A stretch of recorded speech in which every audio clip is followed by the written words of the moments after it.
Halo, Pak Halo, Wardika. Selamat selamat pagi. pagi Gimana Mbak kabarnya? Nadia. Hai.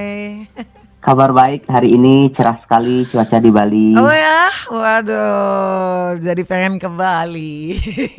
Harus. Harus. 3 hari terakhir lumayan hujan, hari ini cerah sekali. Waduh, keren-keren Bali selalu ya, selalu keren. Pak Wardika, Pak Wardika kok bisa sih menginisiasi rumah konservasi kunang-kunang? Kunang-kunang tuh kayaknya udah jarang kita lihat ya. Tapi dikonservasi di situ. Betul. Gimana ceritanya tuh? Yang mendorong Pak Wardika apa? Wah, ini lumayan panjang nih Mbak Nadia. Kita punya waktu 40 tahun. Waduh, 40 tahun.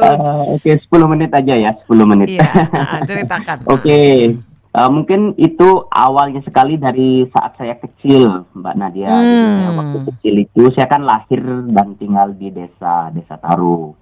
Jadi waktu saya kecil itu belum ada listrik, dan listrik itu baru hadir sekitar kelas 5, kelas 6 SD gitu ya.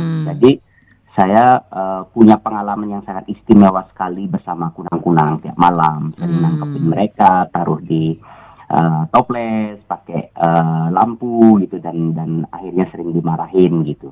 Oh. Jadi pengalaman masa kecil itu tumbuh bersama saya cukup lama gitu ya, sampai dewasa, dan kemudian ternyata belakangan jumlah kunang-kunang yang saya bisa lihat itu tidak sebanyak dulu. Tempat-tempat yang saya biasa bermain dengan kunang-kunang sudah tidak ada lagi. Jadi dari sana saya membayangkan, wah, anak-anak saya nanti nggak bisa lihat kunang-kunang, padahal itu kan cantik sekali, penuh magic, wonder gitu ya. Dan dari situlah makanya saya berupaya apa sih yang saya bisa lakukan untuk melindungi populasi mereka, dan mudah-mudahan generasi saya nanti bisa melihat kunang-kunang. Prinsipnya dari situ.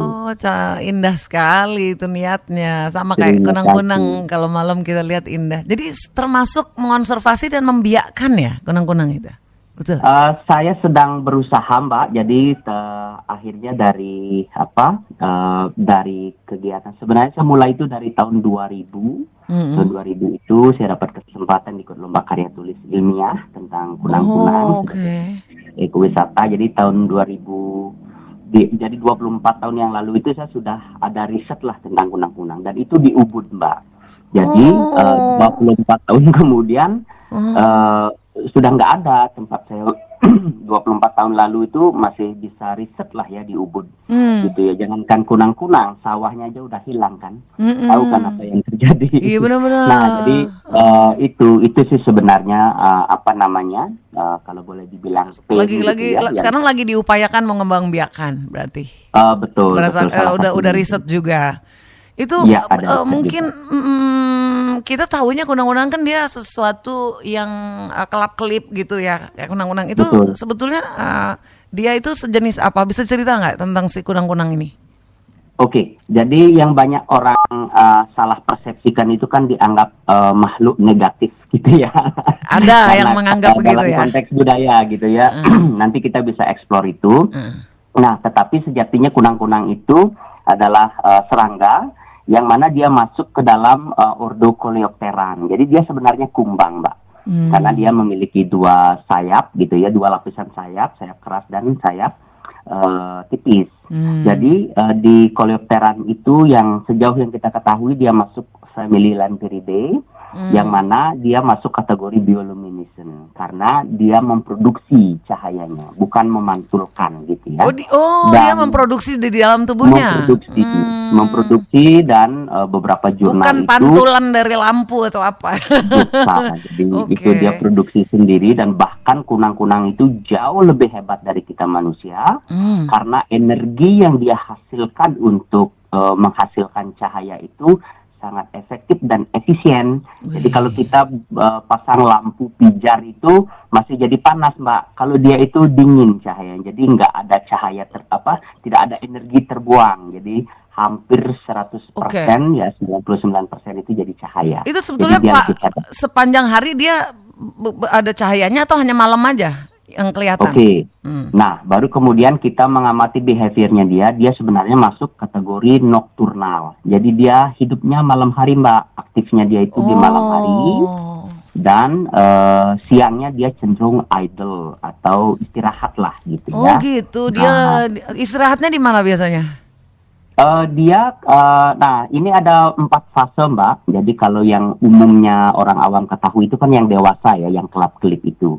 Nah kalau siang itu mereka bersembunyi di bawah daun, mereka di antara pepohonan, dan kalau yang di lahan kering atau terestrial itu mereka suka ngumpet di bawah-bawah dedaunan atau di dalam tanah gitu ya. Jadi itu yang kami amati. Kalau malam baru mereka aktif berterbangan, makanya kemudian Betul. cahayanya keluar. Betul, malam itu mereka mulai keluar. Ini yang dewasa ya, yang kita Yang amati. dewasa, kalau yang masih Betul. kecil-kecil mereka nggak keluar. Beda, nanti behaviornya beda. Jadi Iya, kalau yang dewasa yang kelap-kelipnya itu sebenarnya itulah bahasanya mereka. Oh. Jadi mereka mengeluarkan cahaya itu sejatinya satu fungsinya sebagai alat komunikasi untuk menarik lawan jenisnya supaya mereka bereproduksi. Oh. Nah kan masalahnya di situ nih, mereka nggak bisa ketemu jodoh sekarang gitu ya. Nanti kita bahas coba. Nah yang kedua itu fungsinya untuk menghalau predator. Jadi mereka punya semacam bahasa serangga lah. Jadi kalau menyala jangan makan saya kayak gitu. Nah jadi di malam hari itu mereka aktif untuk itu. Nah fenomena inilah yang kita bisa amati, kita bisa nikmati gitu ya selaku sebagai manusia dari behaviornya mereka. Tapi buat kunang-kunang itu kehidupan mereka setiap hari, itu adalah hidupnya mereka. Jadi mereka butuh suasana gelap, banyak pohon, dan mereka sehingga mereka bisa berkomunikasi dengan baik. Makanya mereka tuh bergerombol ya hidupnya. Mereka jadi ada lebih dari 2000 spesies kunang-kunang Mbak. Jadi mereka ada banyak sekali spesiesnya. Maksud jenisnya banyak? Banyak Mbak, banyak. Secara dari sisi habitat kita baru amati 2, yang terestrial, mereka yang di lahan kering gitu ya, yang tidak sepenuhnya tergantung dari air, dan setengahnya lagi karena kami di kampung itu semi akuatik. Jadi mereka yang bisa hidup di sumber-sumber air dan persawahan biasanya. Nah ada yang jenis ketiga itu yang akuatik, itu biasanya mereka ada di rawa, terus kemudian di air-air payau itu yang akuatik. Jadi kita belum amati yang itu. Ternyata Pak Wardika nulis semua ini di dalam buku ya, Bring Back the Light, Perjalanan Hidup Pelestarian Kunang-Kunang sebagai Cahaya Semesta. Itu yang nulis berarti. Betul Mbak, betul. Keren banget. Jadi dari pengalaman saya, ini belajar juga dari pengalaman saya 24 tahun terakhir mencoba mencari tahu informasi tentang kunang-kunang itu. Jadi terus terang saja sampai saat ini kami bersama 3 tim riset di Rumah Konservasi Kunang-Kunang itu masih menumpukan dari riset-riset luar negeri Mbak, dari jurnal-jurnal luar negeri. Bahkan lebih banyak di Amerika gitu ya, dan Malaysia juga cukup banyak, dan kita lagi berupaya apa sih yang kita bisa kontribusikan untuk ya ilmu pengetahuan lah dalam hal bidang biologi, lebih khususnya lagi kunang-kunang. Karena itu kan nanti kaitannya dengan biodiversitas, kaitannya dengan keragaman hayati, kaitannya dengan kualitas lingkungan, karena dia menjadi salah satu bioindikator udara bersih, air yang tidak tercemar, dan tanah yang sehat. Nah itulah kualitas dasar yang dibutuhkan oleh kunang-kunang. Makanya kalau sekarang kita jarang menjumpai kunang-kunang di lingkungan kita, itu berarti faktor-faktor itu penyebabnya ya? Betul, jadi para ahli menyimpulkan demikian. Jadi perubahan cuaca, climate change, global warming itu berpengaruh terhadap tidak saja lifespan mereka, tapi populasinya mereka. Belum lagi overdevelopment ya, alih fungsi lahan gitu ya, yang tidak saja mengambil lahan atau habitatnya mereka secara langsung. Biasanya alih fungsi lahan itu kan dibarengi dengan cahaya lampu.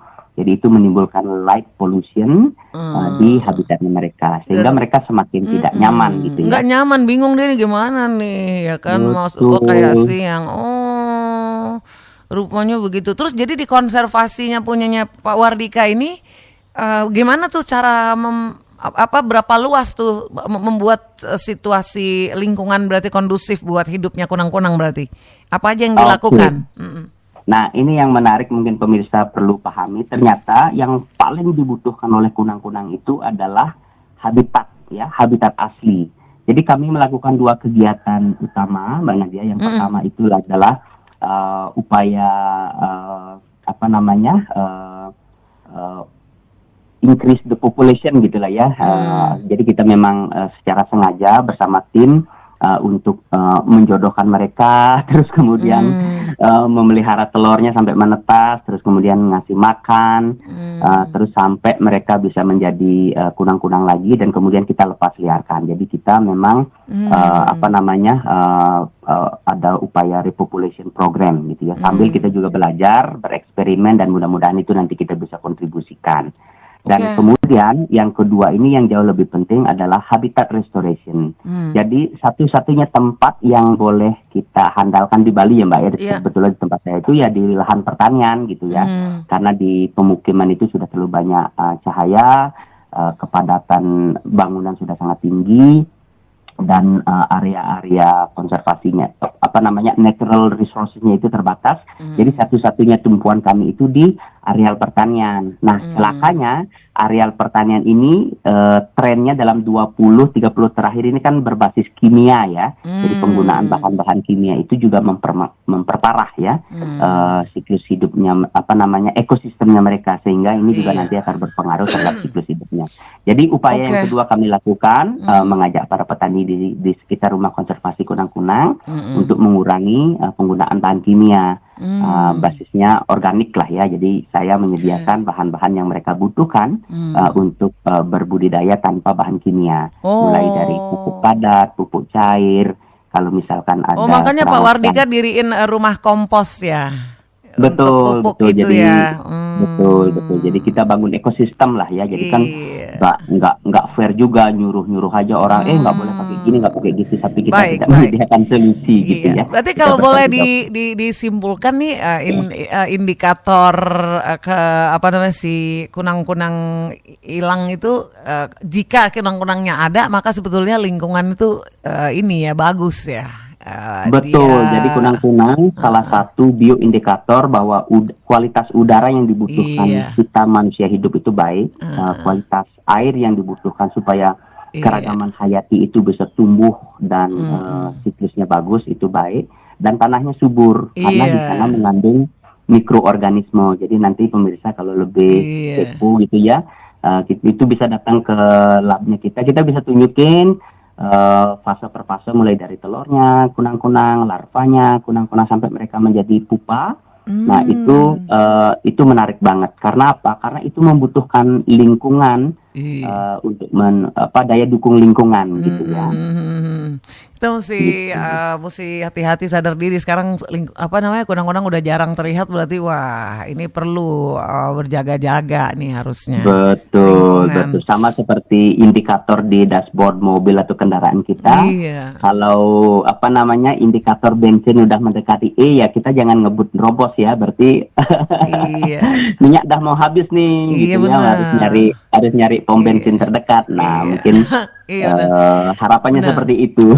Pak Wardika, ini bagian-bagian terakhir ya nih sebagai penutupnya, ketika Pak Wardika memilih untuk mendedikasikan diri di sini, bikin konservasi kunang-kunang, bikin kompos juga, itu apa tantangan terbesarnya?